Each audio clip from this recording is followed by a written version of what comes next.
பிரிட்டனில் வசிக்கும் அல்லது அந்நாட்டுக்கு பயணம் மேற்கொள்ளும் மலேசியர்கள் அங்கு ஆர்ப்பாட்டங்கள் நடைபெற்று வரும் பகுதிகளை விட்டு தள்ளியே இருக்குமாறு கேட்டுக் கொள்ளப்படுகின்றனர். ஜூலை 29இல் சவுத்போர்ட் நகரில் கத்திக்குத்து தாக்குதல் நிகழ்ந்ததை அடுத்து ஆங்காங்கே ஆர்ப்பாட்டங்கள் வெடித்துள்ளதால் வெளியுறவு அமைச்சு விஸ்மா புத்ரா அவ்வாறு அறிவுறுத்தியுள்ளது. அங்கிருக்கும் போது எந்நேரமும் கவனமாகவும் உள்ளூர் அதிகாரிகளின் ஆலோசனைகளையும் வழிகாட்டுதல்களையும் பின்பற்றி நடக்க வேண்டும்.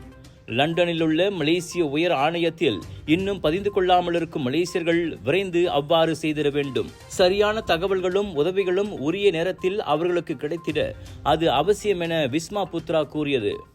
லண்டனில் உள்ள உயர் ஆணையத்தின் வாயிலாக அங்குள்ள நிலவரங்களை அணுக்கமாக கண்காணித்து வரும் அமைச்சு கடைசி தகவல்களை அவ்வப்போது பொதுமக்களுக்கு வழங்கி வரும் என்றும் தெரிவிக்கப்பட்டது.